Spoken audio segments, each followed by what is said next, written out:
Baik, Assalamualaikum warahmatullahi wabarakatuh. Waalaikumsalam warahmatullahi wabarakatuh. Para alumni Madrasah Insan Cendekia, kemudian juga para pemirsa yang lainnya. Alhamdulillah, saat ini di YouTube channel IAIC Official sudah ada Ustadz Bahrul Ulum yang akan memberikan uh, tambahan pengetahuan lah kepada kita semua bagaimana iman, rukun-rukunnya, hakikatnya, dan perkara-perkara yang menggugurkan iman ini sendiri. Nah, mengapa Insan Cendekia melalui alumninya selalu mengadakan kajian-kajian seperti ini? Prinsipnya adalah bahwa kita sebagai alumni Insan Cendekia pengen meramaikan dunia per-YouTuban agar tidak melulu dunia-dunia per-YouTuban ini diisi oleh hal-hal yang sifatnya lebih keduniawian, kemudian juga lebih banyak yang viral itu yang seperti orang-orang jualan ayam goreng. Ayam goreng itu artinya yang dipajang itu antara dada sama paha saja di sana. Jadi lebih baik dunia maya ini dipenuhi oleh kajian-kajian yang memberi manfaat bagi kita khususnya di dunia maupun di akhirat kelak. Hanya mungkin nih Ustadz Bahrul, model StreamYard ini tidak seperti Zoom pada kebanyakan. Jadi kalau Zoom itu kita bisa melihat banyak sekali pemirsanya gitu ya, yang duduk di sana. Kalau StreamYard ini seperti kita ngobrol hanya berdua saja seperti ini, Ustadz. Jadi tapi pada dasarnya pemirsa yang melihat live YouTube ini sangat banyak kalau kita lihat record dari pengajian-pengajian sebelumnya. Nanti mereka bisa berinteraksi dengan komentar-komentar. Jadi kalau ada pertanyaan, silahkan ajukan di komentar baik di live YouTube maupun di live Facebooknya IAIC Official. Nanti akan saya bacakan untuk saya tanyakan kembali ke Ustadz Bahrul Ulum. Jadi mohon maklum karena memang media kita adalah StreamYard ini untuk live di YouTube. Jadi mungkin nanti Pak Bahrul Ulum nih seperti nggak ada pemirsanya gitu. Jadi kayak kayak ngomong sendiri aja. Gitu. Jadi uh, meskipun begitu, anggap saja ini ada hadirin yang banyak nih, Ustadz. Jadi Siap, siap. Baik, biar baik. lebih bisa interaktif. Untuk itu tidak berlama-lama, langsung saja mari kita dengarkan kajian dari Ustadz Bahrul Ulum. Silahkan, Pak Ustadz. Ya. Terima kasih kepada Akhuna Gufran dan juga Akhuna Fandi. Hadirin jamaah, ikhwani wa akhwati fillah. Assalamualaikum warahmatullahi wabarakatuh. Alhamdulillahi rabbil alamin wa bihi nasta'in ala umuri dunya waddin. Assalatu wassalam ala ashrafil anbiya'i wal mursalin wa ala alihi wa sahbihi wa man tabi'ahu bi ihsanin ila yaumiddin. Rabbana shrah lana sudurana wa yassir lana umurana wahlul 'uqdatam min lisanina yafqahu qawlana. Rabbana zidna ilma warzuqna fahma. Amin amma ba'du. Hadirin jamaah, ikhwani wa akhwati fillah. Puji dan syukur marilah selalu kita panjatkan kehadirat Allah Subhanahu wa taala atas segala nikmat yang Allah berikan kepada kita semua. Mudah-mudahan dengan banyak bersyukur semua nikmat yang selama ini kita terima dari Allah Subhanahu wa taala, kita sadari ataupun tidak ya. Allah selalu tetapkan, Allah selalu tambah, baik itu nikmat iman, nikmat Islam, nikmat kesehatan, nikmat rezeki, dan lain sebagainya.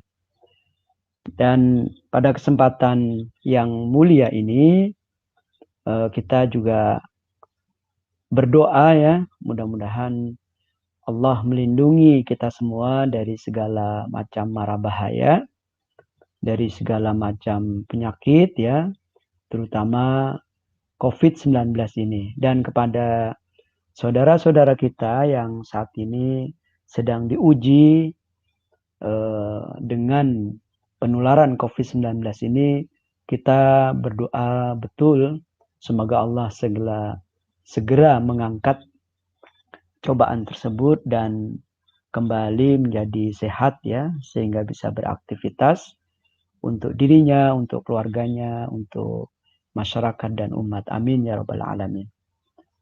Salawat dan salam mari kita sampaikan kepada junjungan kita baginda Nabi Muhammad sallallahu alaihi wasallam yang telah berjuang ya menyampaikan risalah Allah Subhanahu wa taala sehingga kita semua bisa mengenal hidayah Allah Subhanahu wa taala, dan mudah-mudahan kelak dengan banyaknya kita bersalawat kepada beliau, kita termasuk umat beliau yang kelak di hari akhir mendapatkan syafaat beliau sehingga kita selamat dari siksa dan hukuman Allah dan kita termasuk ahli surga semuanya. Amin ya rabbal alamin.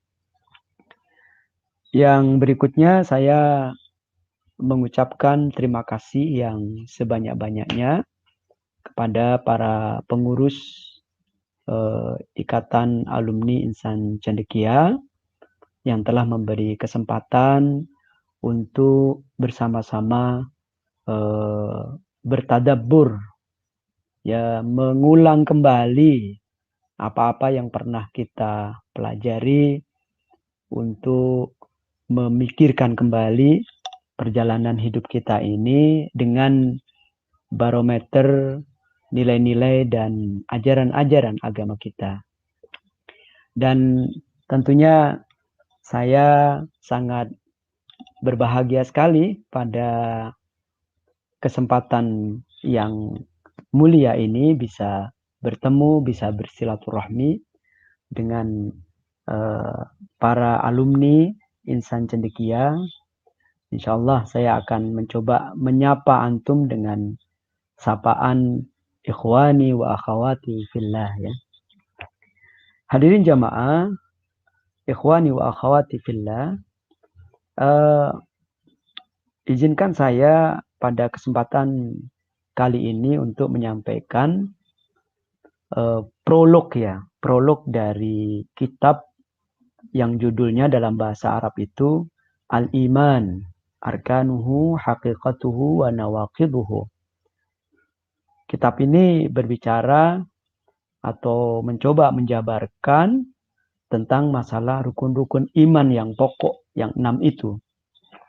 Yaitu iman kepada Allah, iman kepada para malaikat, iman kepada para nabi dan rasul, iman kepada kitab-kitab, iman kepada hari akhir, dan juga iman kepada qada dan qadar yang baik maupun yang buruk.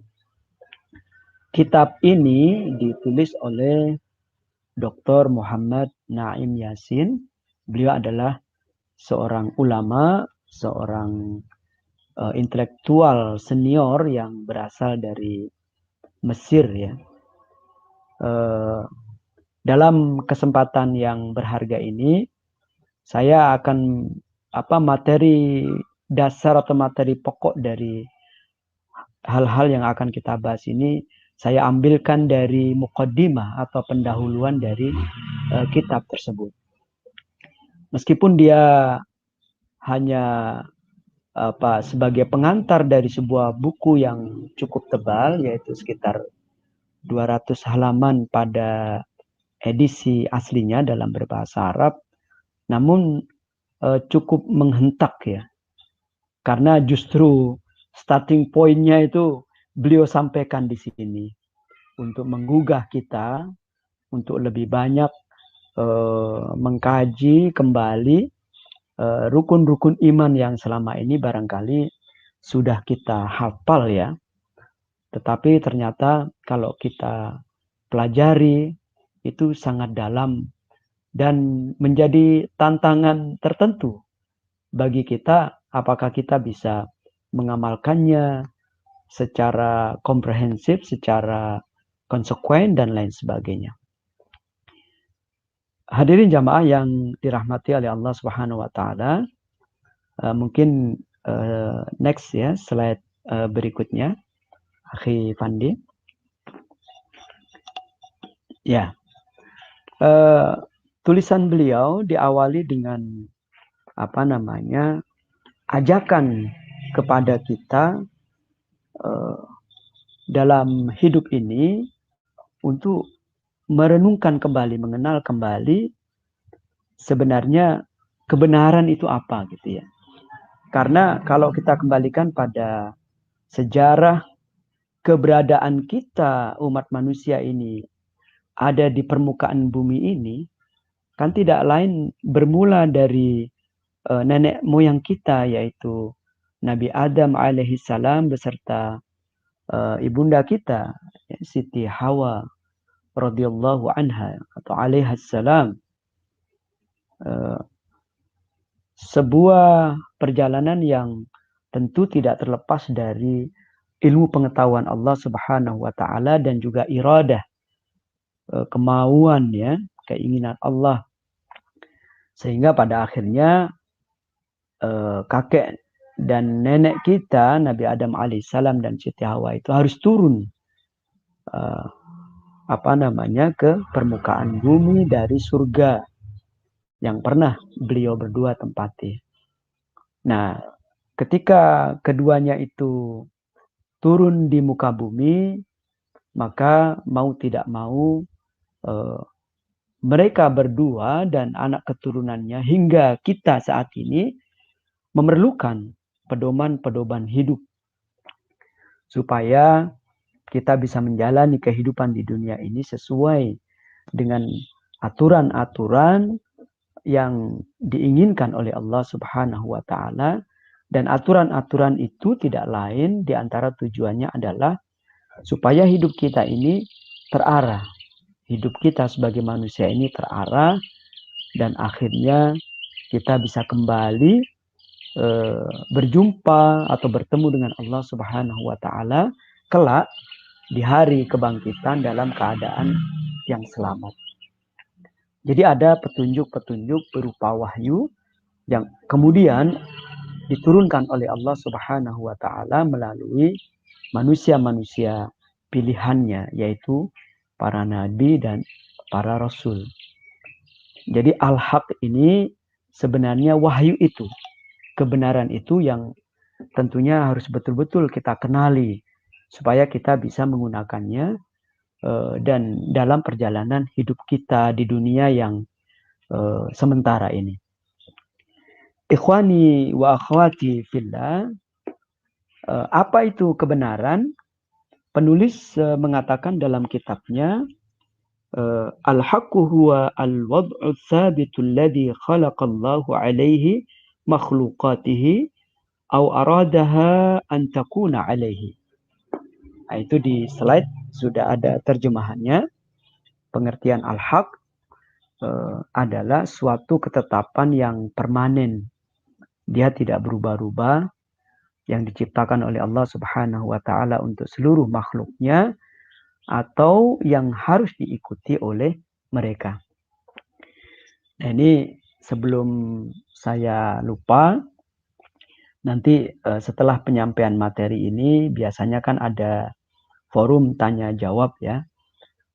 Dalam forum tanya jawab itu tidak harus antum sekalian ikhwani wa akhwati fillah menyampaikan pertanyaan saja, tapi bisa berbagi hasil bacaan, bisa berbagi hasil perenungan, bisa berbagi hasil pengalaman hidup ya, kepada kita semua, sehingga kita semua bisa saling belajar dari apa-apa yang kita dapatkan selama perjalanan hidup ini. Ikhwani wa akhwati fillah, jadi Itu tadi pengertian dari al-haq atau kebenaran. Dan kebenaran ini terkait dengan poin yang kedua di slide ini. Sumber segala kebaikan adalah kepatuhan kepada al-haq. Dan sumber segala kerusakan adalah pelanggaran terhadap al-haq. Jadi rambu-rambu yang Allah berikan kepada umat manusia di dunia ini yaitu berupa wahyu yang sudah diturunkan kepada para nabi dan rasul, itulah sebenarnya sumber segala kebaikan yang kalau manusia mampu menjalaninya, mereka akan mendapatkan kebaikan-kebaikan dalam hidup mereka, termasuk juga ketenangan dan juga kebahagiaan gitu ya. Dan sebaliknya, kalau manusia itu melanggar ketentuan-ketentuan yang diturunkan oleh Allah, kalau dalam konteks zaman kita sekarang yaitu Al-Quran dan Sunnah Rasulullah Shallallahu Alaihi Wasallam, tentu saat manusia meninggalkan itu, maka disitulah dimulai terjadinya kerusakan. Jadi kerusakan itu akibat dari pelanggaran terhadap al-haq. Oke, slide berikutnya, Akhi Fandi. Oke, ya. Mohon diganti ke slide yang berikutnya. Baik, terima kasih. Nah, kemudian belum. Slide yang kedua dulu. Yang sebelum ini. Ya, Akhi Fandi, mohon mundur ke belakang ke slide yang sebelumnya. Ya, terima kasih. Tadi pembahasan mengenai al-haq secara umum. Nah, dalam kitab ini kemudian dicoba dijabarkan bahwa al-haq atau kebenaran itu meliputi 3 perkara. Yang pertama adalah statement bahwa seluruh makhluk di alam semesta semata-mata merupakan ciptaan Allah Subhanahu wa taala. Dan dalam penciptaannya Allah Subhanahu wa taala tidak memiliki sekutu. Ini inti sebenarnya adalah tauhid ya. Tauhid, keyakinan yang betul-betul mutlak bahwa Allah Subhanahu wa taala adalah Sang Khalik yang Maha Esa ya. Di antara ayat Al-Qur'an yang menjelaskan hal ini adalah surat Al-Anbiya ayat 20. Mohon maaf, ya ayat 22 ya. Di mana Allah Subhanahu wa taala berfirman, "Lau kana fihima alihatun illallahu lafasadata." Ya, seandainya di alam semesta ini, di langit dan di bumi ini ada Tuhan-Tuhan selain Allah, pasti alam semesta ini yang di dalamnya ada langit-langit dan bumi akan rusak. Ya, karena ada perbedaan keinginan ya. Maka konsep tauhid ini sebenarnya sangat rasional ya. Adanya satu Tuhan yang menciptakan, adanya satu Tuhan yang mengatur seluruh alam semesta beserta seisinya, adanya satu Tuhan yang paling berhak untuk menentukan aturan-aturan dan hukum-hukum yang berlaku di alam semesta ini, termasuk hukum-hukum yang berlaku harus dipatuhi oleh umat manusia. Hadirin jamaah, ikhwani akhwati fillah. Kemudian perkara yang kedua yang termasuk dalam al-haq adalah bahwa setiap makhluk di alam semesta ini diciptakan oleh Allah Subhanahu wa taala dalam kondisi tertentu, dan Allah lalu mengatur urusan setiap makhluk itu dengan cara-cara yang tertentu pula. Nah, ini dengan bahasa lain, Allah telah menetapkan apa yang disebut sebagai sunnatullah, hukum-hukum Allah Subhanahu wa taala. Artinya apa? Bahwa seluruh ciptaan Allah ini supaya aktif secara baik, tidak mengalami kerusakan, maka harus mengikuti hukum-hukum yang sudah ditetapkan oleh Allah Subhanahu wa taala. Ada semacam roadmap-nya yang harus dilalui. Kalau kita sebagai manusia, ya bagaimana kita menjalani hidup ini harus betul-betul sesuai dengan wahyu, ya, yaitu sesuai dengan Al-Quran dan Sunnah. Kata Rasulullah Sallallahu Alaihi Wasallam, "Taraktu fikum amraini lan tadillu ma in tamassaktum bihima kitaballahi wa sunnati."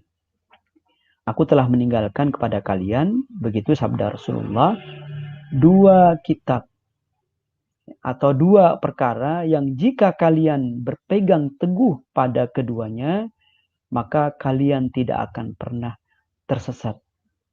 Sabda Rasulullah, yaitu apa dua perkara itu? Dua perkara itu adalah kitabullah, yaitu Al-Quranul Karim, dan sunnah-sunnah beliau. Hadirin jamaah, ikhwani wa akhwati fillah. Kemudian perkara yang ketiga yang termasuk bagian dari al-haq adalah bahwa Allah Subhanahu wa taala merupakan zat yang maha sempurna dan tersucikan dari kesalahan. Maka dalam penciptaan dan aturannya terdapat kebaikan-kebaikan yang sebenarnya. Sedangkan penyimpangan terhadap ketetapan-ketetapan dan aturan-aturannya tersebut bisa menimbulkan kerusakan, ya. Jadi sudah ada petunjuknya yang jelas, maka kita umat manusia ini baik untuk mengatur kehidupan kita secara pribadi, kehidupan kita secara sosial, bahkan bagaimana manusia itu kemudian mengatur lingkungan yang ada di sekitarnya, itu semua sudah ada aturan-aturannya baik di dalam Al-Quran maupun di dalam sunnah-sunnah Rasulullah Sallallahu Alaihi Wasallam. Kita dalam hidup ini tentu sudah melihat banyak bukti, ya, banyak fenomena. Ketika manusia itu melanggar aturan-aturan itu, maka yang terjadi adalah kerusakan-kerusakan yang sebenarnya merugikan diri sendiri, merugikan orang lain, ya. Nah, misalnya ini contoh kesalahan dalam pengelolaan hutan misalnya, ya. Beberapa waktu yang lalu kan kita semua menyaksikan berita, ya, bagaimana Kalimantan itu terkena musibah banjir yang begitu besar. Itu tidak lain, salah satu penyebabnya adalah kesalahan dalam mengelola hutan-hutan yang karena kerakusan manusia sehingga tidak dijaga dengan baik. Akhirnya kerugian yang berupa kerusakan alam, kemudian bencana, banjir, dan juga korban manusia yang berjatuhan, itu akibat dari penyimpangan manusia terhadap aturan-aturan yang seharusnya dijalankan dalam hidup ini. Kita ke slide berikutnya. Fandi. Baik, Akhi Fandi bisa dibantu? Baik, terima kasih. Nah, di slide berikutnya ini ada visualisasi tentang dimensi-dimensi alam semesta dalam perspektif kosmologi Islam, ya. Nah, kosmologi ini adalah ilmu yang mempelajari tentang struktur dan sejarah alam semesta dalam skala besar, ya, dalam skala keseluruhan, ya. Dan secara khusus ilmu ini berhubungan dengan asal mula dan evolusi suatu subjek. Dan kosmologi ini dikaji dalam bidang astronomi, dalam bidang filsafat, dan juga dalam bidang agama, termasuk di agama kita, ya. Kadang-kadang nas-nas atau teks-teks Al-Quran dan hadis yang sampai kepada kita itu masih terlihat berantakan, ya, tidak tersusun dengan rapi. Tetapi sebenarnya sudah ada upaya-upaya dari ulama-ulama Islam, dari para intelektual dan pemikir Islam untuk melakukan penataan dalam bentuk analisa-analisa tematik ya, termasuk bagaimana Islam memandang kosmologi gitu ya. Nah, ini sebenarnya sudah kita ketahui bersama, visualisasi ini untuk memudahkan kita untuk mengingatkan kembali. Jadi alam pertama kali yang ada adalah alam azali ya. Yaitu gudang segala macam rencana penciptaan Allah Subhanahu wa taala, termasuk ruh-ruh manusia ya, itu ada di alam azali ini. Kemudian kita sebagai manusia satu persatu ya diturunkan ke alam dunia, masuk ke alam rahim. Ada alam rahim ini dibagi menjadi dua, ada yang sifatnya gaib, ada yang sifatnya kasat mata. Kemudian dari alam rahim kita lahir ke alam dunia yang hingga saat ini kita masih hidup di dalamnya. Dan inilah alam yang material, alam yang fisik ya. Kemudian perjalanan berikutnya ketika manusia wafat ya, dipanggil oleh Allah Subhanahu wa taala, maka dia akan hidup di alam kubur yang disebut juga dengan alam barzakh. Nah, sebagaimana kita ketahui, alam barzakh ini secara bahasa artinya batas ya, yaitu batas antara alam dunia dan alam berikutnya, yaitu alam akhirat. Nah, kalau alam dunia itu adalah alam fisik atau alam materi, maka alam azali dan alam rohani itu termasuk alam gaib. Dan juga alam barzakh dan alam akhirat itu adalah alam gaib. Ketika dimensi kehidupan kita berubah dari kehidupan di dunia menjadi kehidupan ruhiyah, baru kita bisa masuk ya dan mengalami segala hal dan peristiwa yang ada di alam-alam gaib tersebut. Baik itu alam azali, alam rahim, alam barzah maupun alam akhirat. Baik, kita ke slide berikutnya.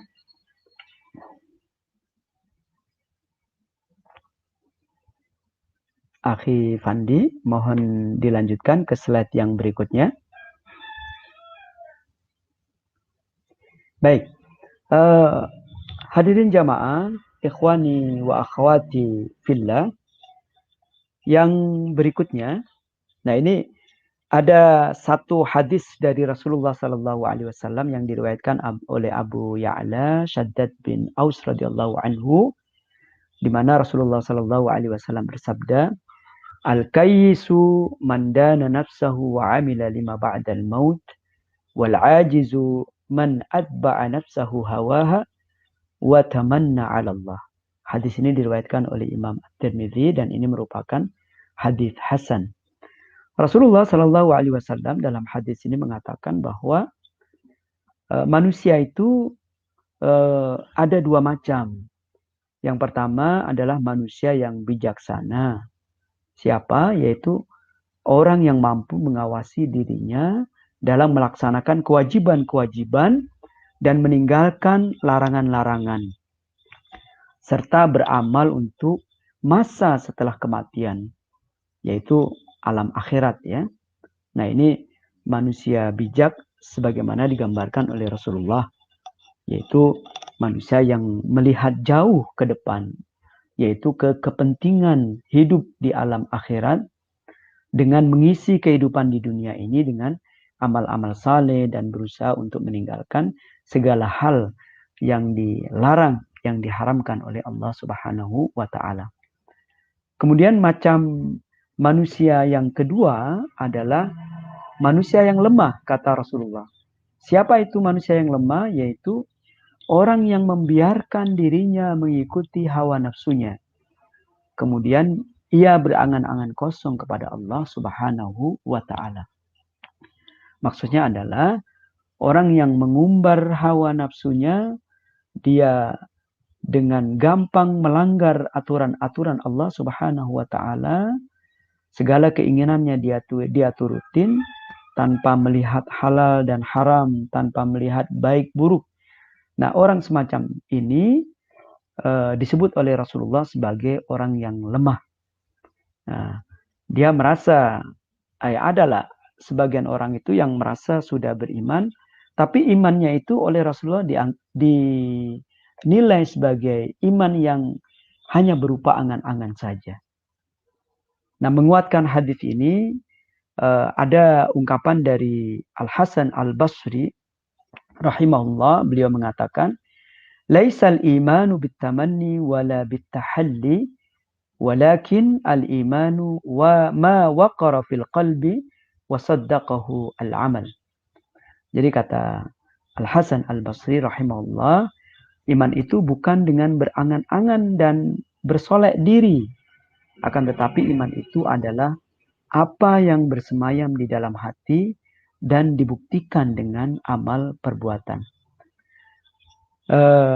Jadi ada pembenaran di dalam hati, tapi pembenaran itu harus dibuktikan dengan perbuatan berupa aktualisasi diri dalam mengamalkan berbagai macam amal soleh. Yang semuanya itu akan dicatat oleh Allah Subhanahu wa Ta'ala, oleh malaikat hafidhin, ya, Raqib dan Atid, ya. Nah, hadis ini dan juga perkataan Imam Al-Hasan Al-Basri ini bisa menjadi pegangan kita semua dalam hidup ini, sehingga kita punya wawasan atau visi yang jauh ke depan, bahwa hidup ini tidak hanya di dunia, bahkan hidup kita di dunia ini hanya sementara. Hidup kita yang sebenarnya adalah hidup di alam akhirat, yang di alam akhirat itu hanya ada dua keadaan dan dua tempat, yaitu surga dan neraka. Surga tempat kebahagiaan yang sebenarnya dan itu abadi, dan neraka adalah tempat hukuman dan itu juga abadi. Kita lanjutkan ke slide yang berikutnya.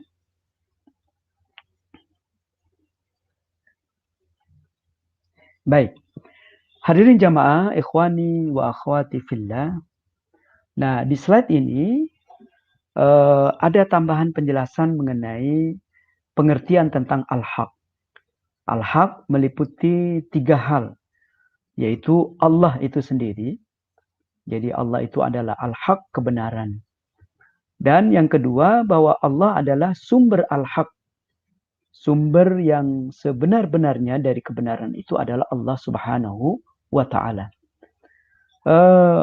Manusia dibekali oleh Allah Subhanahu wa Ta'ala dengan akal, dengan rasio. Nah, itu juga sumber atau salah satu alat untuk mengenal atau mengetahui kebenaran. Tetapi apa yang dihasilkan oleh akal itu harus diidentifikasi lagi. Apakah kebenaran yang dicapai oleh manusia dengan akal dan rasionya itu sudah sejalan dengan kebenaran yang diinginkan oleh Allah Subhanahu wa Ta'ala. Nah, tentang Allah Subhanahu wa Ta'ala sebagai sumber al-haq, ini antara lain disebutkan di dalam Al-Quran, surat Al-Baqarah ayat 147, Al-haqqu min rabbika fala takunanna minal mumtarin. Kebenaran itu datangnya dari Tuhanmu. Sebab itu jangan sekali-kali engkau, wahai Muhammad, termasuk orang-orang yang ragu-ragu. Artinya kalau kebenaran itu sudah datang dari wahyu, dari Al-Quran, dari sunnah, nah kita tidak boleh meragukan itu, ya. Kalaupun kita belum paham, kewajiban kita adalah untuk memahami sebenarnya apa yang dimaksud oleh Allah Subhanahu wa Ta'ala dalam aturan-aturan yang Allah inginkan di dalam wahyu tersebut. Kemudian yang termasuk al-haq yang ketiga adalah bahwa aturan-aturan dan perintah-perintah Allah Subhanahu wa Ta'ala merupakan al-haq. Nah, ini Allah sebutkan dalam surat Al-Isra ayat 105, ya, di mana Allah Subhanahu wa Ta'ala berfirman, وَبِالْحَقِّ أَنْزَلْنَاهُ وَبِالْحَقِّ نَزَلْ وَمَا أَرْسَلْنَاكَ إِلَّا مُبَشِّرًا وَنَذِيرًا. Jadi Allah mengatakan, dan kami turunkan Al-Quran itu dengan sebenar-benarnya. Dan Al-Quran itu telah turun dengan membawa kebenaran. Dan kami tidak mengutus kamu, wahai Muhammad, melainkan sebagai pembawa berita gembira dan pemberi peringatan. Nah, jadi Al-Quran ini adalah sumber kebenaran dan dia benar-benar diturunkan oleh Allah Subhanahu wa Ta'ala. Banyak pendekatan rasional, ya, banyak pendekatan intelektual yang karena tidak mendapatkan bimbingan dari Allah Subhanahu wa Ta'ala, sehingga produk dari pemikirannya itu mengatakan bahwa Al-Quran itu bukan betul-betul wahyu. Atau dengan bahasa yang lain, mencoba menafsirkan kandungan-kandungan Al-Quran tidak sesuai dengan metodologi yang seharusnya. Dan tidak berdasarkan tafsir-tafsir yang riwayatnya sampai kepada Rasulullah Sallallahu Alaihi Wasallam. Nah, mengabaikan makna yang sebenarnya dari teks-teks Al-Quran itu sebenarnya juga bagian dari penyimpangan, bagian dari keimanan yang tidak sempurna. Maka kita sebagai umat Islam dituntut betul untuk melakukan interaksi yang intens, ya, terhadap Al-Quran ini, baik dengan membacanya, baik dengan memahaminya, ya. Jadi kalau di zaman sekarang ini banyak bidang kajian keilmuan, ya, bahkan ada dikotomi antara ilmu agama dan ilmu umum, ya. Orang-orang yang saat ini memperdalam dan bekerja di bidang-bidang katakanlah di luar agama, ya, tidak serta-merta dimaafkan untuk tidak mempelajari agamanya. Karena sebenarnya itu kebutuhan diri sendiri, karena itu akan kita pertanggungjawabkan di hadapan Allah Subhanahu wa Ta'ala. Baik, kita lanjutkan ke slide yang berikutnya. Nah, hadirin jamaah, ikhwani, akhwati fillah, slide berikutnya ini menjelaskan mengenai bentuk hubungan manusia dengan al-haq. Hanya ada dua bentuk hubungan antara manusia dengan al-haq ini. Yaitu yang pertama, kebaikan dan kebahagiaan hidup manusia di alam dunia dan di akhirat tergantung pada keimanannya kepada al-haq. Dan tergantung pula pada pengetahuannya tentang al-haq dan juga pada ketaatannya dalam menjalankan al-haq ini. Jadi manusia yang beriman, berilmu, dan beramal sesuai kebenaran, maka janji Allah Subhanahu wa Ta'ala, ia akan mendapatkan kebaikan, as-salah, ya, dan juga akan mendapatkan kebahagiaan atau as-sa'adah selama ia hidup di dunia dan juga kelak ketika ia hidup di akhirat. Sebaliknya, jika ia mengingkari kebenaran tersebut, kufur, ya, atau dia tidak memiliki pengetahuan yang cukup atau al-jahl, atau dia sudah mengetahui tetapi tidak mau mentaati, atau artinya dia durhaka terhadap kebenaran itu. Nah, ini yang disebut dengan istilah al-isyan atau tamarrud, ya, tahu tetapi tidak mau menjalankan. Maka yang akan dia alami adalah kerusakan, al-fasad, dan juga kesengsaraan, baik ketika dia hidup di dunia maupun ketika dia hidup di akhirat nanti. Nah, di antara teks Al-Quran yang membahas tentang hubungan manusia dengan al-haq dalam dua macam yang ekstrim ini, dan ini tidak ada jalan lain. Kita hanya punya dua pilihan ini. Tidak bisa plan-plan, tidak bisa abu-abu gitu. Jadi harus jelas posisi kita sebagai orang Islam. Hal ini dikatakan oleh Allah Subhanahu wa taala dalam surat Thaha ayat 124 ayat 123. A'udzu billahi minasyaitonir rajim. Qala ihbita minha jami'an ba'dukum li ba'din adu.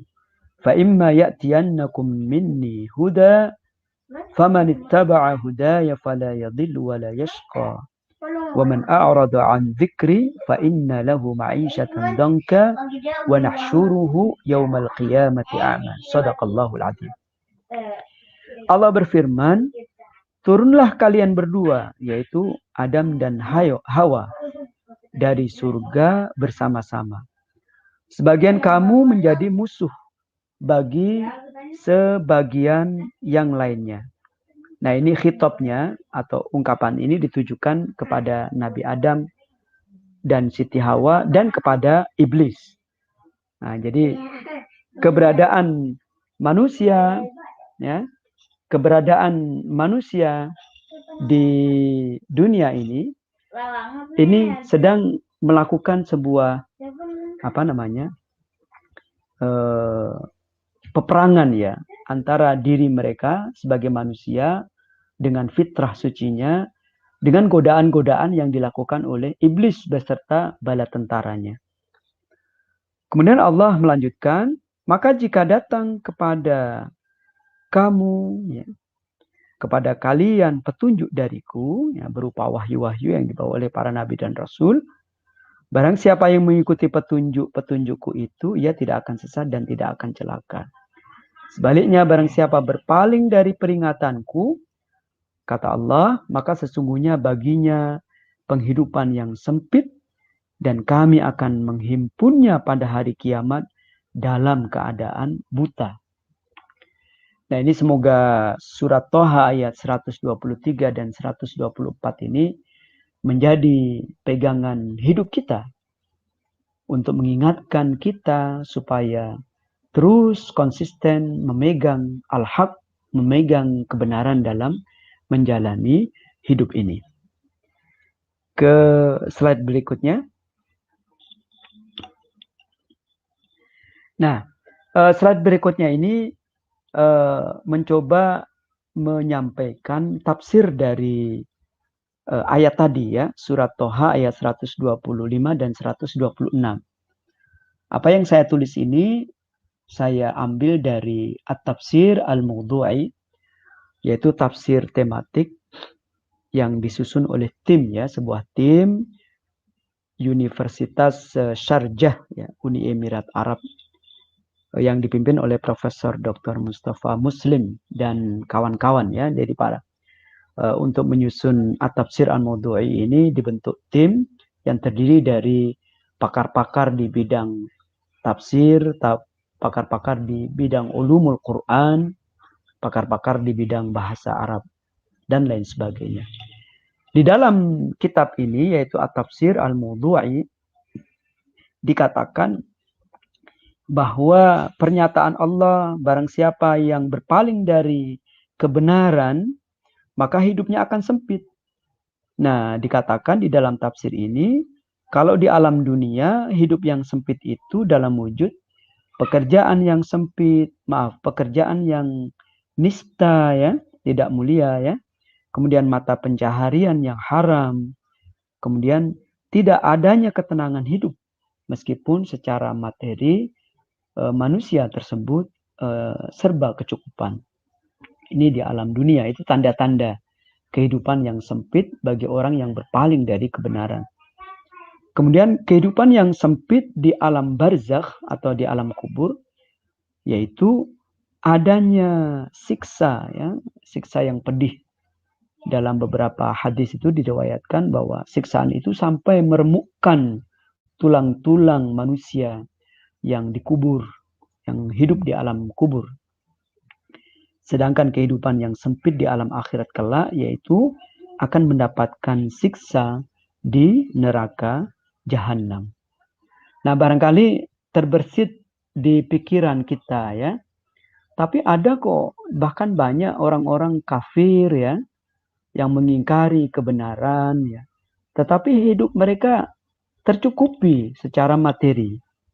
Nah, ini dalam perspektif atau kacamata nilai-nilai Islam itu dikenal dengan istilah istidraj. Istidraj itu ujian, tapi ujiannya berupa kenikmatan. Jadi orangnya tidak taat kepada agama, tapi materinya cukup. Dan itu banyak kita temukan ini ya. Saya beberapa waktu yang lalu itu meminta jasa sebuah perusahaan untuk mengganti atap rumah. Nah, koordinator lapangan dari atap rumah ini bilang sendiri ke saya, dia itu Muslim, tetapi tidak menjalankan sholat. Tetapi kata dia, proyek saya selalu ngalir Pak gitu. Nah memang benar, saat dia mengerjakan proyek perbaikan atap rumah saya, di waktu yang sama dia sudah mengerjakan proyek-proyek lain gitu. Dan nilainya ya sekitar masing-masing itu 100 jutaan gitu. Nah kemudian alhamdulillah saya memberanikan diri untuk mengingatkan dia sebagai saudara seagama supaya dia lekas-lekas menjalankan sholatnya. Dan saya katakan kalau Bapak kembali melaksanakan sholat, insya Allah rezekinya akan tambah banyak dan tambah berkah gitu. Nah, ini salah satu contoh orang yang mengalami istidraj, ujian dalam kenikmatan. Dia tidak taat, tapi oleh Allah diuji dengan kecukupan rezeki, bahkan sebagian orang malah kemewahannya. Ini disebutkan oleh Allah Subhanahu wa taala dalam surat Al-An'am ayat 44. Falamma nasu ma dzukiru bihi fatahna 'alaihim abwaaba kulli syai'in hatta idza farihu bima utu akhadnahum baghtatan fa idza hum mublisun. Maka tatkala mereka melupakan peringatan yang telah diberikan kepada mereka, kami pun membukakan semua pintu-pintu kesenangan untuk mereka. Sehingga apabila mereka bergembira dengan apa yang telah diberikan kepada mereka, kami siksa mereka dengan sekonyong-konyong. Maka ketika itu mereka terdiam, berputus asa. Jadi nasib orang yang tidak sadar ketika diuji oleh Allah dengan istidraj, ya, diuji dengan berbagai macam kenikmatan itu, kalau tidak lekas-lekas menyadari diri, ya, tidak lekas-lekas kembali kepada Allah dengan menjalankan kewajiban-kewajiban dan meninggalkan larangan-larangan Allah, maka nanti kematian tiba-tiba akan datang menjemput manusia-manusia tersebut dan tidak ada lagi waktu untuk bertaubat ya. Mungkin contoh historis yang sangat fenomenal itu antara lain adalah Raja Namrud ya, kemudian Raja Fir'aun ya, yang oleh Allah diberi kekuasaan hampir tanpa batas. Kekuasaan politik, kekuasaan militer, bahkan kemewahan materi yang sangat berlimpah. Mereka tidak segera menyadari kesalahan itu, bahwa mereka telah menyimpang dari kebenaran. Padahal di hadapan mereka itu ada Nabi dan Rasul. Di hadapan Raja Namrud ada Nabi Ibrahim. Kemudian di hadapan Raja Fir'aun ada Nabi Musa dan Nabi Harun. Tapi kesombongan mereka dan penolakan mereka terhadap kebenaran itu telah menutupi hati mereka, sehingga mereka akhirnya dipanggil oleh Allah Subhanahu wa taala tanpa sempat kembali bertaubat. Ketika nyawa mereka sedang dicabut, mereka baru menyadari itu, tapi itu sudah terlambat, artinya taubat mereka sudah tidak diterima lagi oleh Allah Subhanahu wa taala. Hadirin jamaah yang dirahmati oleh Allah Subhanahu wa taala, ikhwani wa akhwati fillah. Kemudian dalam surat Toha ayat 125 ayat 126 itu menjelaskan keadaan manusia di akhirat yang dulu selama di dunia itu mereka menolak kebenaran. Dalam ayat tersebut dikatakan, qala rabbi lima hasyartani a'ma wa qad kuntu basira Qala kadzalika atatka ayatuna fanasitaha wa kadzalika al-yawma tunsa. Jadi firman Allah, berkatalah orang yang menyimpang dari kebenaran itu ketika ia hidup di dunia, ya Tuhanku, mengapa engkau menghimpunkan aku dalam keadaan buta, padahal aku dahulunya adalah seorang yang melihat. Jadi orang-orang yang selama hidup di dunia ini tidak menerima kebenaran, nanti ketika dibangkitkan pada hari akhir, Allah tidak berikan penglihatan. Mereka buta, tidak mampu melihat apa yang terjadi pada sekelilingnya. Nah, di saat itulah mereka ini bertanya-tanya kepada Allah Subhanahu wa taala. Mengapa mereka dibutakan? Padahal dulu ketika mereka hidup di dunia itu mereka punya penglihatan yang baik. Apa jawaban Allah? Allah menjawab, demikianlah telah datang kepada kamu ayat-ayat kami, lalu kamu melupakannya. Maka pada hari ini juga kamu pun dilupakan. Nah, ini tafsir dari ayat ini adalah bahwa manusia yang melupakan ayat-ayat Allah Subhanahu wa taala, yaitu dengan meninggalkan kebenaran, memalingkan dirinya dari kebenaran, tidak beriman terhadap kebenaran, dan juga tidak mau mengamalkan kebenaran itu, kelak pada hari akhir akan dilupakan oleh Allah Subhanahu wa taala dan akan dibiarkan begitu saja masuk ke dalam neraka jahanam. Kita lanjutkan ke slide yang berikutnya.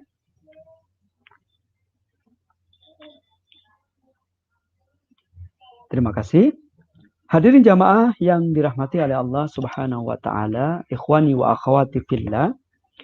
Maka dalam hidup di alam dunia ini, manusia dihadapkan hanya pada dua pilihan.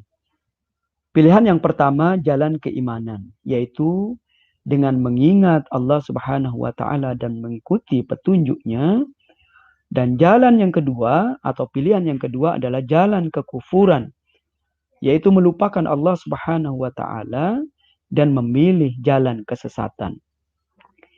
Nah, ini setidaknya ada 3 ayat ini. Ayat yang pertama yaitu surat Al-Balad ayat 10. Allah Subhanahu wa taala berfirman, "Wa hadainahun najdain." Dan kami telah menunjukkan kepadanya 2 jalan, yaitu jalan kebaikan dan jalan kesesatan.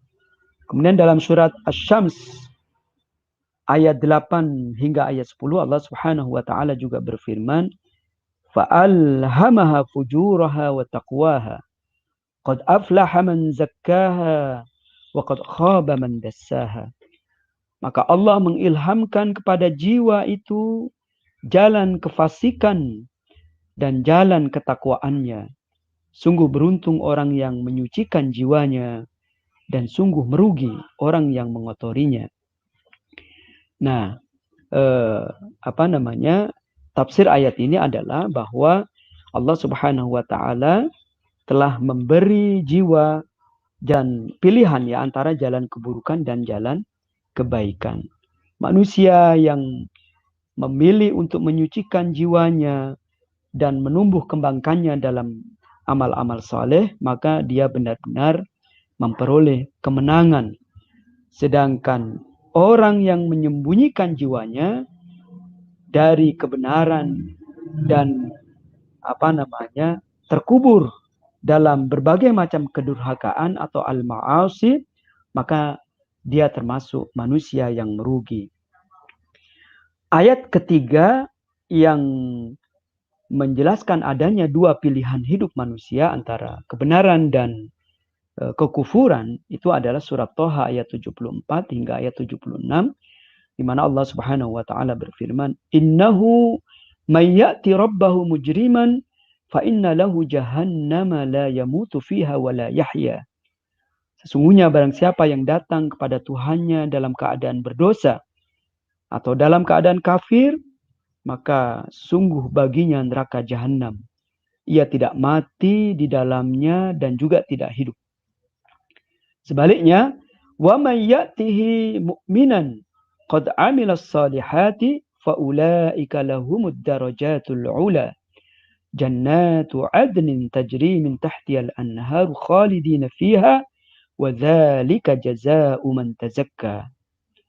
Dan barang siapa datang kepada Tuhannya dalam keadaan beriman, lagi sungguh-sungguh dalam beramal saleh, maka mereka itulah orang-orang yang memperoleh tempat-tempat yang mulia, yaitu surga Aden yang mengalir sungai-sungai di bawahnya. Mereka kekal di dalamnya, dan itu adalah balasan bagi orang-orang yang bersih.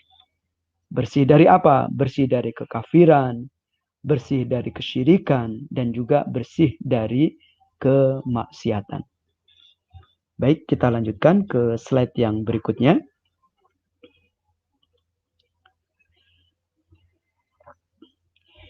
Nah, slide terakhir ini adalah sebagai kesimpulan dari hal-hal yang tadi sudah kita bicarakan, yaitu intinya bahwa dalam hidup ini terkait dengan masalah kebenaran, ada dua pengetahuan penting yang seyukjanya betul-betul dipelajari dan diajarkan oleh manusia.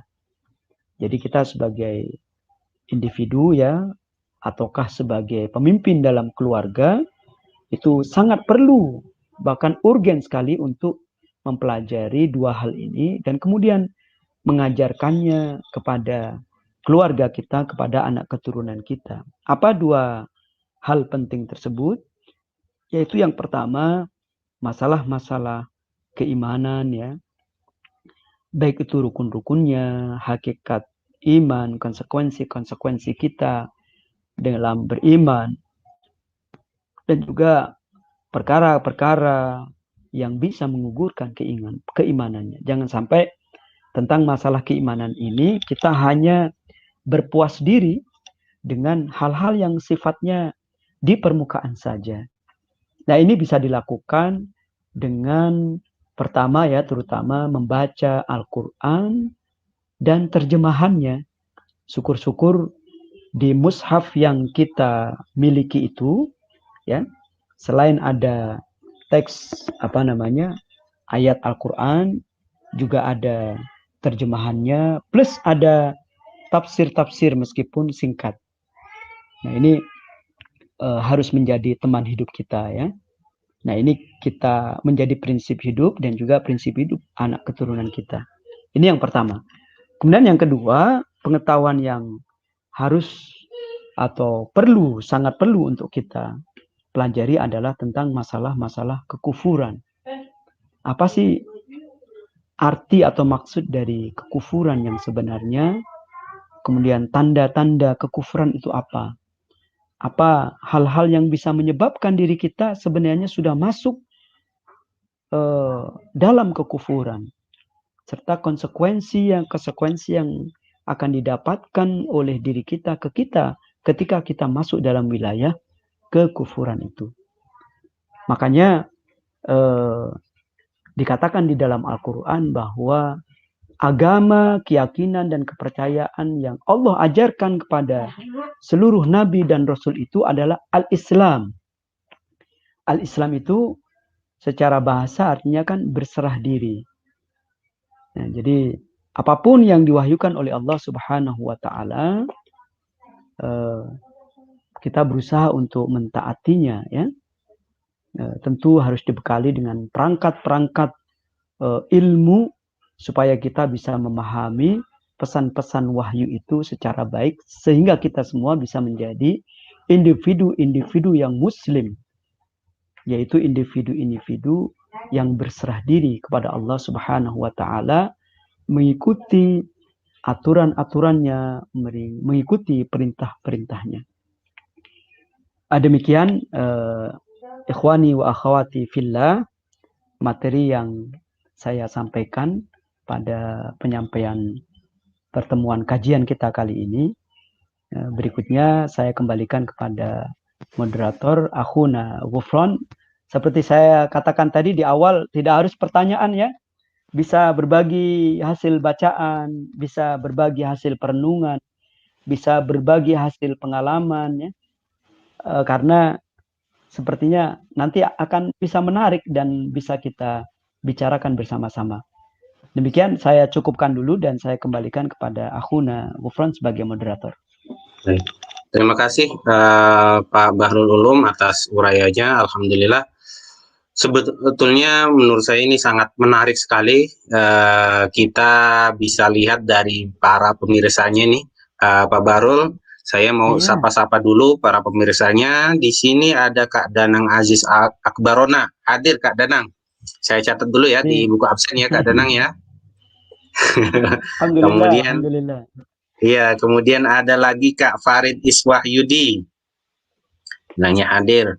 Kemudian ada lagi, ini siapa ini? Oh, Kak Abdul Karim Amrullah. Ini guru di Tebu Ireng nih. Ahli hadis. Ahli hadis. Betul. Kemudian ada Kak Khairil Anwar. Ada Bu Dokter juga nih, Bu Afti Masfia. Assalamualaikum. Waalaikumsalam Kak Afti. Kemudian ada Kak Aditya RK juga yang hadir di sini. Saya catat ya Kak Aditya. Ada kemudian Kak Baim nih, Ibrahim Asauri. Ya. Nah, ini ada pertanyaan cukup panjang nih Pak Bahrul dari Kak Danang Aziz Akbarona ini. Jadi pertanyaannya adalah, manusia adalah makhluk ruhani. Allah menciptakan ruh sebelum fisik, dan setelah wafat kembali menjadi ruh. Maka manusia yang fitrah adalah manusia yang ruhani, artinya ruh yang masuk ke dalam jasad. Nah, ruh juga telah terikat dengan al-haq sejak penciptaannya dari sulbi Nabiullah Adam alaihissalam. Ketika Allah meminta persaksian, alastu bi rabbikum, lalu dijawab ruh, bala syahidna.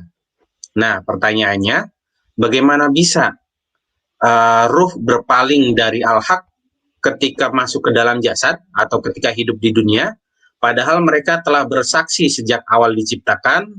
Lalu bagaimana kita memahami sebuah hadis bahwa ketika, waduh, ini terputus nih Kak Danang nih, ketikanya ketika apa? Atau saya cek dulu di live FB-nya.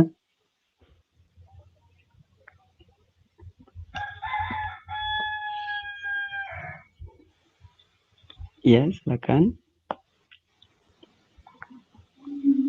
Nih, padahal mereka telah bersaksi sejak awal diciptakan, lalu bagaimana memahami sebuah hadis bahwa ketika ruh ditiupkan pada janin manusia, Allah telah menetapkan 4 perkara, ajal, rezeki, amalnya, dan akhirnya celaka atau bahagia. Seperti itu, cukup banyak sepertinya pertanyaannya dari Kak Danang Aziz Akbarona ini. Silahkan Pak Bahrul. Ya, terima kasih. Karena yang bertanya seorang dokter nih, jadi pertanyaannya ini berat nih ya. Jadi nanti kalau ada masukan-masukan lain, silakan. Kalau bisa nggak langsung, kalau tidak bisa disampaikan secara langsung secara audio, bisa lewat chat, nanti dibacakan juga oleh moderator ya, karena kita bukan pakai Zoom ya. Kalau pakai Zoom masing-masing bisa punya akses untuk audio dan visualnya. Baik, terima kasih Akhuna Al-Mukarram, Dr. Danang Aziz Akbarona. Ini saya kangen nih ketemu lagi nih. Terakhir ketemu ketika beliau mengisi khutbah Jumat di madrasah kita. Itu sebelum pandemi, berarti setahun yang lalu itu ya. Tahun yang lalu. Mungkin Kak Danang Aziz nanti bisa hadir hari Kamis besok, Pak Bahrul, untuk acara buka puasa bersama. Di mana itu? Di IC. Kamis minggu depan. Iya, saya dapat undangan dari Bu Neva barusan ini, Pak Bahrul. Oh, mungkin baru hari ini kali di-share di WA Group. Saya belum baca, terima kasih informasinya. Baik, saya coba menjawab. Setting pertanyaannya bagus sekali dan tepat sekali ya, yang sudah disampaikan oleh Akhuna Danang Aziz ya. Dan ayat Al-Quran yang menyitir perjanjian primordial antara manusia dengan Allah Subhanahu wa taala yang berbunyi alastu birabbikum bala syahidna. Bukankah aku ini adalah Tuhan kalian? Betul, kami bersaksi ya Allah. Nah, yang saya pahami dan saya pernah pelajari, perjanjian primordial ini adalah bentuk intisari ya, intisari dari fitrah yang diberikan oleh Allah kepada manusia, yang ketika di alam rahim itu pada fase-fase tertentu dipertemukan antara ruh dan jasad atau jiwa dan fisiknya. Inilah titik tolak dari apa yang kita kenal dengan tauhid itu, pengesaan terhadap Allah Subhanahu wa taala. Nah, yang saya tangkap dari pertanyaan tadi, kenapa tauhid ini kemudian bisa memudar dari manusia ketika sudah lahir? Tidak hanya memudar, barangkali hilang sama sekali dari manusia itu. Nah, ini salah satunya bisa kita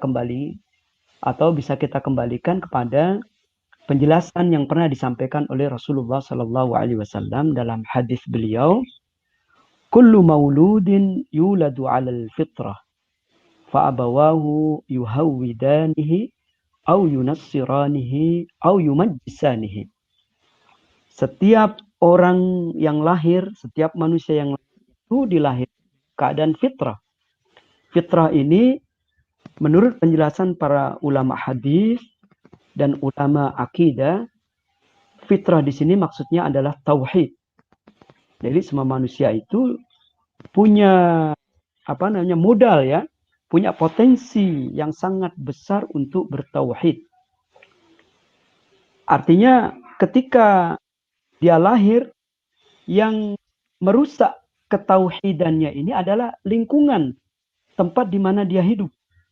Kalau di dalam hadis itu, lingkungan awalnya yaitu keluarga, yaitu kedua orang tuanya, fa'abawahu, ayahnya dan ibunya. Ayahnya dan ibunya inilah kata Rasulullah, yuhawwidanihi, yang menjadikan dia Yahudi. Yahudi dalam perspektif ajaran yang salah ya. Bukan Yahudi dalam ajaran Taurat dan Zabur yang betul ya. Tetapi memang ketika Rasulullah Shallallahu Alaihi Wasallam hadir untuk menyampaikan risalahnya, semua kitab-kitab suci yang pernah dibawa oleh para nabi dan rasul itu dikatakan sudah mengalami banyak perubahan, banyak penyimpangan, banyak pemalsuan. Maka dalam beberapa riwayat dikatakan bahwa ketika ada sahabat yang memegang dan masih membaca Taurat itu ditegur oleh Rasulullah Shallallahu Alaihi Wasallam. Dalam bahasa kita itu Rasulullah mengatakan, wahai sahabatku, buang itu kitab-kitab yang lama itu. Apakah tidak cukup Al-Quran yang aku sampaikan sekarang ini kepada kalian, yang telah diwahyukan oleh Allah kepadaku, kemudian aku sampaikan tanpa menunggu waktu kepada kalian. Kemudian lanjutan dari hadis tadi adalah au yunassirani, kedua orang tuanya lah yang menjadikan dia Nasrani. Nah, ini juga harus kita pahami dalam perspektif ajaran Nasrani atau Kristiani yang salah ya.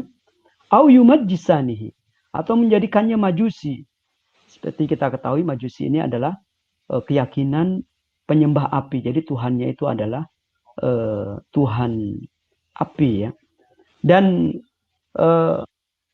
kita semua dalam meyakini kebenaran Islam ini, poin pentingnya adalah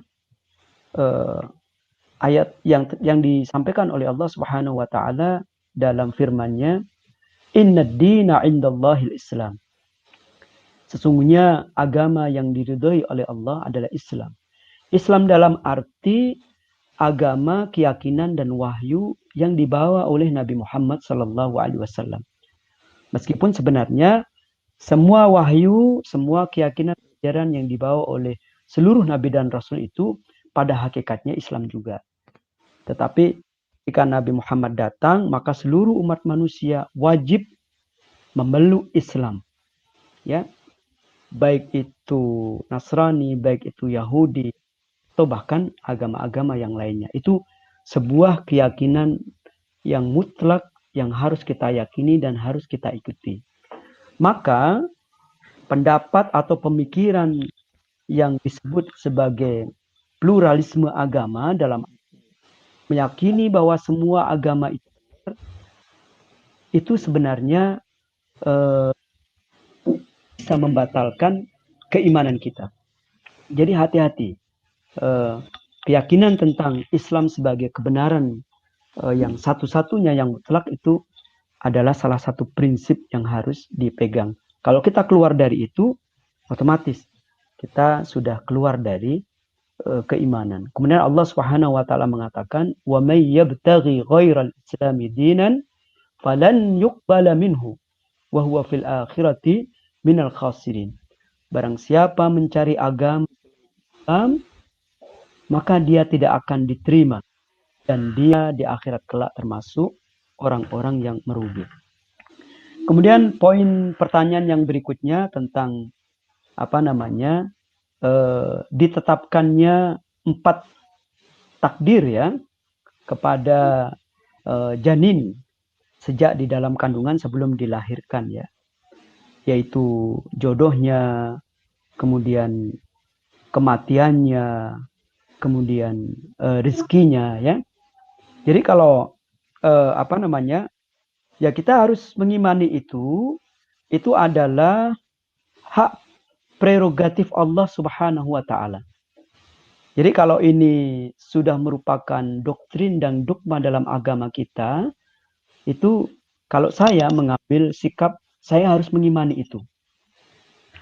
Tetapi kita harus imbangi juga bahwa manusia itu dituntut untuk berikhtiar juga. Misalnya jodoh ya. Jodoh kalau kita nggak berikhtiar ya, ada kemungkinan kita nggak mendapatkan jodoh. Atau kita mendapatkan jodoh yang tidak sesuai dengan indikator-indikator yang baik. Sebagaimana diajarkan oleh Islam kepada kita untuk misalnya jodoh yang soleh, jodoh yang solehan. Rezeki juga begitu. Kalau kita nggak berikhtiar, maka ada kemungkinan ya lambat kita mendapatkan rezeki itu. Ya, jadi ada iman, ada ikhtiar, dan juga ada doa. Dan doa itu juga bagian dari ikhtiar itu sendiri. Kemudian tentang masalah takdir ini, sebagaimana pernah sama-sama kita pelajari, ada dibagi menjadi 2 ya, yaitu takdir mubrom dan takdir muallak. Takdir mubrom, kalau saya tidak salah ya, yaitu takdir yang terikat ya. Artinya sudah tidak bisa diotak-atik. Misalnya masalah kematian nih, contoh konkretnya itu kematian. Jadi kematian itu sudah nggak bisa, meskipun kita tidak tahu kapan ajal menjemput kita, tapi kematian ini sudah ditentukan oleh Allah Subhanahu wa taala. Bahkan ada hadis yang mengatakan jika Allah mentakdirkan seseorang untuk meninggal di tempat tertentu, maka Allah takdirkan ada kebutuhan dia sehingga dia itu datang ke tempat tersebut. Misalnya nih, saya dari Jawa Timur nih. Dari Jawa Timur, ketika dulu mencari pengalaman dan pekerjaan, Allah takdirkan saya mengajar di IC Serpong dan saya tinggal di Tangerang. Nah, rezeki saya ada di situ. Nah, kalau seandainya kematian saya ada di Tangerang, begitulah caranya Allah memanggil saya. Jadi masalah takdir ini kompleks ya. Ada contoh yang lain ini. Al-Mukarram, almarhum ulama kita ya, yang sudah wafat, Allah yarham, Kiai Haji Maimun Zubair ya. Kiai Haji Maimun Zubair itu dulu waktu mudanya pernah lama di Mekah menggali ilmu agama. Kemudian kembali ke tanah Jawa, tepatnya Jawa Timur. Di sana beliau berdakwah, mendirikan pesantren dan mengajarkan agama ke masyarakat. Beliau itu setiap selesai menyampaikan taklim, itu selalu minta doa kepada jamaahnya itu. Mohon doakan saya ya, supaya saya meninggal dan dikuburkan di Mekah. Tuh. Nah, atas izin Allah, ketika beliau naik haji untuk terakhir kalinya, pada usia sekitar 90 tahun, siapa yang mengira itu? Nah, pada saat pelaksanaan haji tersebut, beliau wafat. Dan akhirnya disolatkan di Masjidil Haram, kemudian dimakamkan di pemakaman Mekah. Nah, dari cerita ini, saya ingin menyampaikan satu perspektif mengenai takdir, hubungan antara takdir dan doa. Jadi ada hadis sahih yang mengatakan, takdir itu datangnya dari langit, ketentuan Allah Subhanahu wa taala. Sementara ketika kita berdoa, nah doa itu naik ke atas. Dan ketika doa dan takdir ini bertemu, nah mana yang kuat antara dua hal tadi? Apakah takdirnya yang lebih kuat atau doanya yang lebih kuat? Kayak nasib baik ya yang Allah anugerahkan kepada Kiai Haji Maimun Zubair ini. Nah, ini contoh konkret begitu kuatnya doa beliau dibantu oleh doa jamaahnya itu. Nah, siapa yang menyangka pada usia 90 tahun beliau akhirnya dipanggil oleh Allah ke Mekah itu dan diwafatkan di sana. Jadi ada hadis yang mengatakan bahwa ada pertemuan antara doa dari bumi dan takdir dari langit, dan mana di antara keduanya yang paling kuat, itulah yang akan menjadi qadha ya, ketentuan yang terjadi di muka bumi pada individu-individu. Nah, hal lain, ini kita sedang di Ramadan ini. Nah, yang di antara keutamaan bulan Ramadan adalah adanya Lailatul Qadar. Nah, di dalam malam Lailatul Qadar itu kalau kita membaca tafsirnya, ketika malam Lailatul Qadar itu terjadi, disitulah para malaikat sedang membagi nasib kepada seluruh umat manusia, nasib mereka selama 1 tahun ke depan. Nah, ini saya membacanya di At-Tafsir Al-Munir, karangan Profesor Dr. Wahba Az-Zuhaili. Ketika beliau menafsirkan surat Al-Qadar, Inna anzalnahu fi lailatul ya, tanazzalul malaikatu warruhu fiha ya, dan seterusnya. Nah, jadi di antara yang dibagikan oleh para malaikat pada malam Lailatul Qadar itu adalah nasib kita manusia selama 1 tahun ke depan. Nah, jika pada malam itu kita bersungguh-sungguh bermunajat kepada Allah Subhanahu wa taala, maka insya Allah nasib atau takdir yang Allah berikan dan dibagikan oleh para malaikat itu kepada diri kita, itu adalah takdir-takdir yang baik. Mudah-mudahan Allah kasih kekuatan pada diri kita ya, untuk berikhtiar mendapatkan malam Lailatul Qadar itu di bulan Ramadan ini. Ya. Mudah-mudahan Allah Subhanahu wa taala juga memberi kita umur yang cukup panjang sehingga kita bisa bertemu dengan Ramadan-Ramadan pada tahun depan dan tahun-tahun berikutnya. Baik, saya kembali kepada takdir tadi. Jadi takdir itu ada yang takdir mubrom, dia terikat, dia tidak bisa goyang-goyang, tidak bisa diubah-ubah lagi. Contohnya adalah 4 hal tadi, itu termasuk takdir mubrom. Dan ada jenis yang kedua dari takdir, takdir mu'allaq.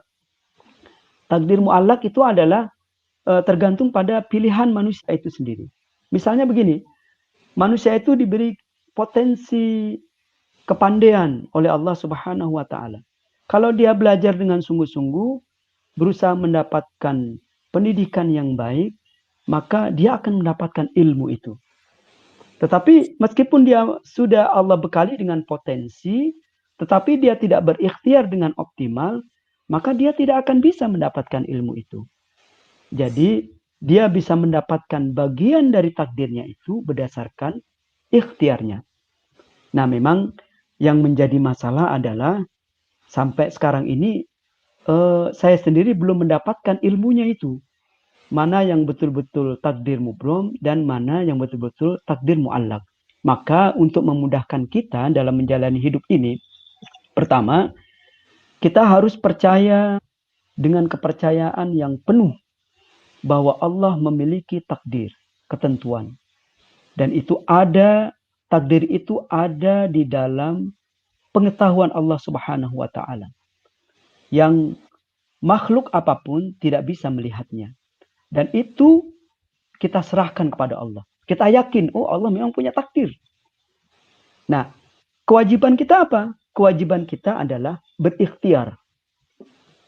Lalu apa fungsi keimanan terhadap takdir itu?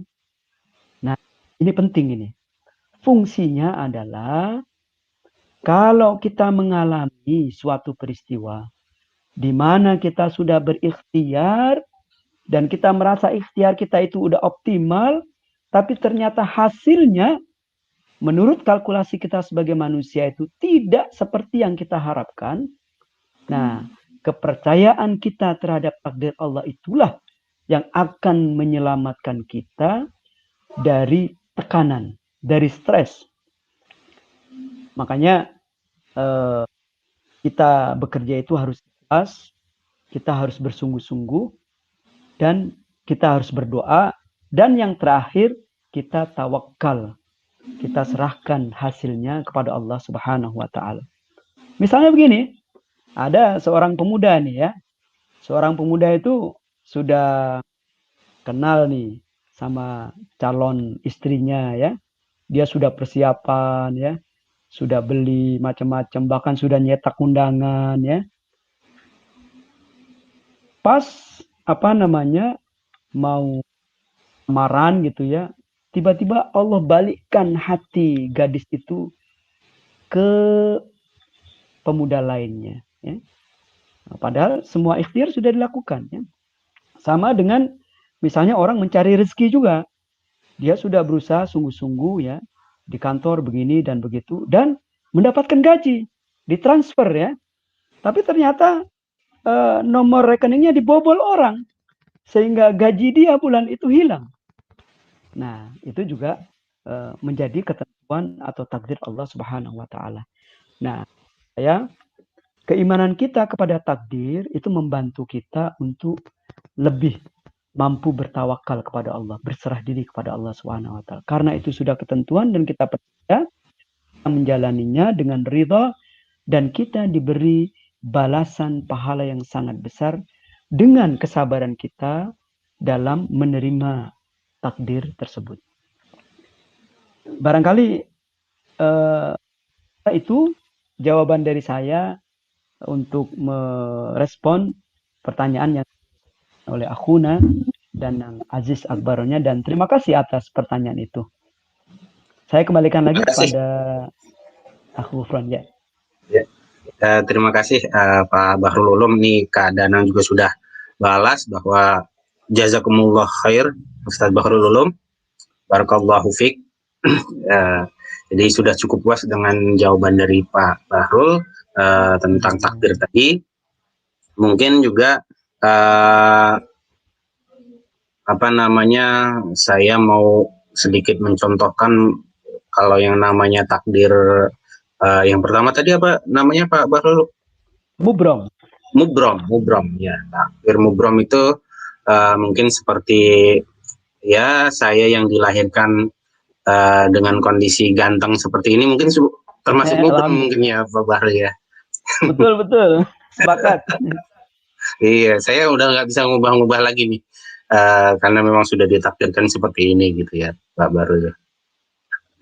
Nah, dari kakak-kakak lain juga ada yang baru hadir. Ini Kak Maulida Nida, istrinya Kak Yusdi. Biasanya sih ini berdua nih menyimaknya dengan Kak Iya, Yusdi. iya. Betul, betul. Uh, kemudian di sini hanya menyapa-nyapa. Sepertinya tidak ada lagi pertanyaan dari para pemirsa, alumni Man Insan Cendekia dan pemirsa lain. Mungkin sebelum kita tutup, biasanya nih Pak Bahrul, ketika saya bertemu dengan Ustadz, bertemu dengan para kiai, itu biasanya saya selalu minta didoakan nih Pak Bahrul nih.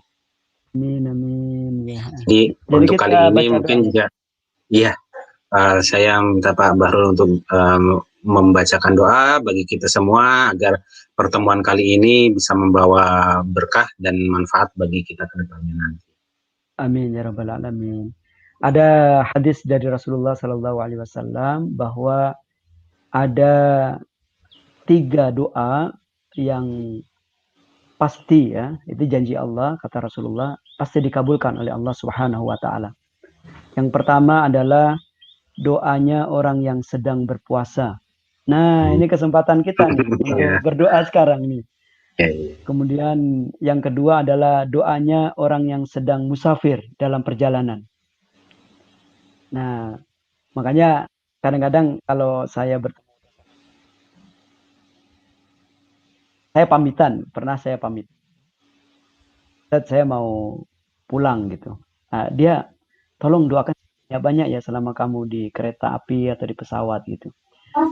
Kemudian yang ketiga adalah doa orang tua kepada anaknya. Nah, makanya kita sebagai orang tua nih harus berhati-hati berbicara ya. Apa yang kita omongkan itu doa itu.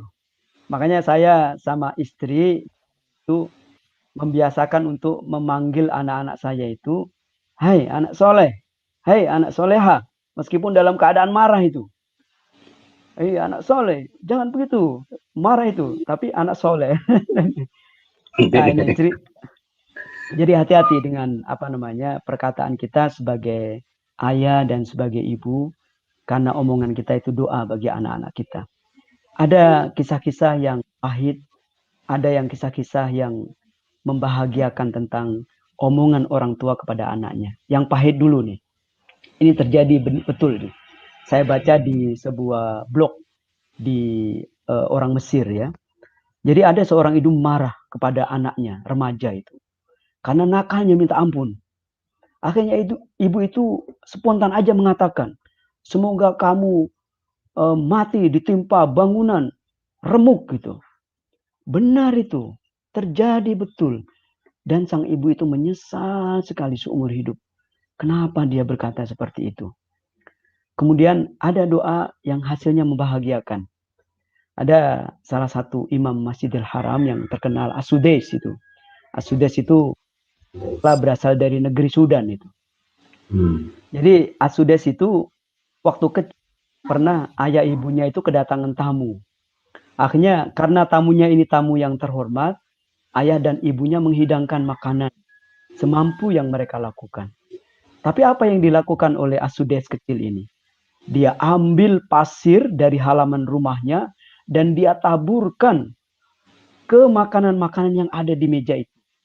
Bayangkan kalau kita dalam posisi orang tua Imam As-Sudais itu, betapa dongkol dan marahnya kita kan. Tapi apa yang dikatakan oleh ibunya? Hei Sudais, semoga kamu menjadi imam Masjidil Haram. Dan doa itu menjadi kenyataan dan cerita ini diceritakan sendiri oleh beliau, Imam As-Sudais. Nah, jadi kembali kepada doa yang akan kita baca di bulan Ramadan ini, mudah-mudahan tidak hanya dalam forum ini, tapi dalam seluruh kesempatan selama kita berpuasa, baik puasa wajib Ramadan maupun puasa-puasa sunnah, sebaiknya kita banyak berdoa kepada Allah Subhanahu Wa Taala, karena doa orang yang berpuasa itu dikabulkan. Kita awali ala hadin niyya wa kulli salihah. Al-Fatihah. A'udzu billahi minasyaitonir بسم الله الرحمن الرحيم. الحمد لله رب العالمين الرحمن الرحيم مالك يوم الدين إياك نعبد وإياك إياك نعبد وإياك نستعين نستعين اهدنا الصراط الصراط المستقيم صراط الذين أنعمت عليهم غير المغضوب عليهم ولا الضالين آمين. أعوذ بالله من الشيطان الرجيم بسم الله الرحمن الرحيم الحمد لله رب العالمين حمدا يوافي نعمه ويكافئ مزيده. يا ربنا لك الحمد ولك الشكر كما ينبغي لجلال وجهك الكريم وعظيم سلطانك. اللهم صل على محمد وعلى آل محمد كما صليت على إبراهيم وعلى آل إبراهيم وبارك آمين. على محمد وعلى آل محمد كما باركت على إبراهيم وعلى آل إبراهيم في العالمين إنك حميد مجيد. آمين. ربنا ظلمنا أنفسنا فإن لم تغفر لنا وترحمنا لنكونن من الخاسرين. اللهم أعنا على ذكرك وشكرك وحسن عبادتك. اللهم آمين. اغفر لنا ذنوبنا وكفر عنا سيئاتنا وتوفنا مع الأبرار. اللهم اغفر لنا ذنوبنا وذنوب والدينا وارحمنا وارحمهما كما ربيانا صغارا.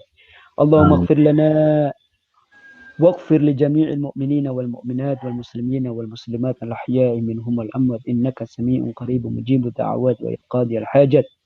اللهم اغفر لنا ذنوبنا وذنوب إخواننا وإخوتنا الذين سبقونا بالإيمان آمين. ولا تجعل في قلوبنا غلا للذين آمنوا ربنا إنك رؤوف رحيم.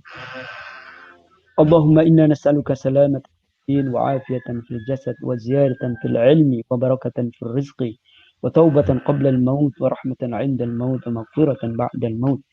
اللهم هون علينا في سكرات النجاة من النار والعفو عند الحساب. آمين. اللهم أوزعنا أن نشكر نعمتك التي أنعمت علينا وعلى والدينا وأن نعمل صالحا ترضاه ودخلنا في عبادك الصالحين. اللهم حبب إلينا الإيمان في قلوبنا وكره إلينا الكفر والفسوق والعصيان وجعلنا مع الراشدين. ربنا لا تؤاخذنا إن نسينا أو أخطأنا. ربنا ولا تحمل علينا إسرا كما حملته على الذين من قبلنا. ربنا ولا تحملنا ما لا طاقة لنا به واعف عنا واغفر لنا وارحمنا أنت مولانا فانصرنا على القوم الكافرين. ربنا لا تزغ قلوبنا بعد إذ هديتنا وهب لنا من لدنك رحمة إنك أنت الوهاب. آمين. اللهم أرنا الحق حقا وارزقنا اتباعه وأرنا الباطل باطلا وارزقنا اجتنابه. اللهم ألهمنا رشدنا وأعذنا من شر أنفسنا.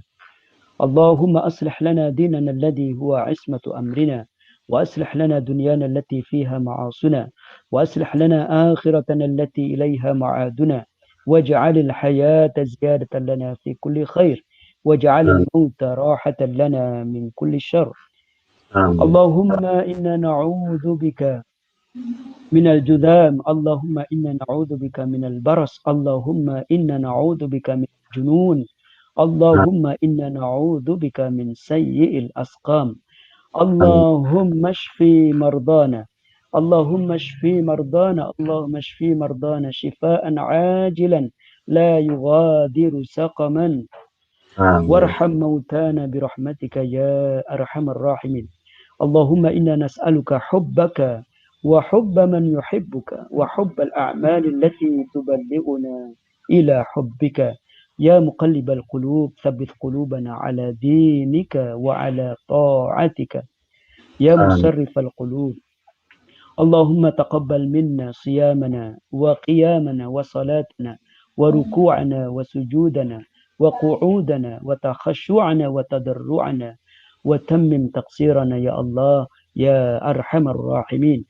ربنا آمين. وآتنا ما وعدتنا على رسولك ولا تخزنا يوم القيامة إنك لا تخلف الميعاد. ربنا آتنا من لدنك رحمة وهيئ لنا من أمرنا رشدا. ربنا آتنا في الدنيا حسنة وفي آمين. الآخرة حسنة وقنا عذاب النار. وصلى آمين. الله على محمد النبي الأمي وعلى آله وصحبه وسلم. آمين. سبحان ربك رب العزة عما يصفون وسلام على المرسلين والحمد لله رب العالمين. Dari saya, terima kasih atas perhatian. Mudah-mudahan apa yang disampaikan banyak membawa manfaat baik untuk diri saya dan untuk antum semua, ikhwani wa akhwati fillah. Dan saya juga mohon maaf atas segala kekhilafan dan kesalahan, termasuk dalam penyampaian materi ini. Demikian, terima kasih kepada semuanya, kepada Akhuna Gufron, kepada Akhuna Fandi yang sudah mengkoordinir kegiatan ini dengan baik. Dan terima kasih semua kepada anggota IAIC ya. Saya senang sekali bisa menyapa semuanya karena jarang-jarang ini. Karena saya biasanya sok sibuk saya tuh. Ya, terima kasih. Saya akhiri dengan subhanakallahumma wa bihamdika asyhadu an la ilaha illa anta astaghfiruka wa atubu ilaik. Assalamualaikum warahmatullahi wabarakatuh. Waalaikumsalam warahmatullahi wabarakatuh. Terima kasih Pak Bahrul Ulum. Saya juga mau menyapa nih yang ketinggalan saya sapa, Kak Umu Fauzia yang sudah menyatakan hadir di sini.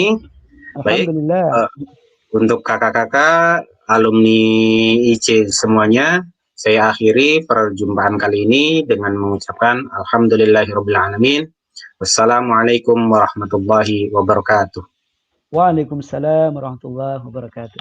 Makasih Akhuna Gufran, makasih. Sama-sama. Ya, Fandi di non live kan dulu Kak Fandi.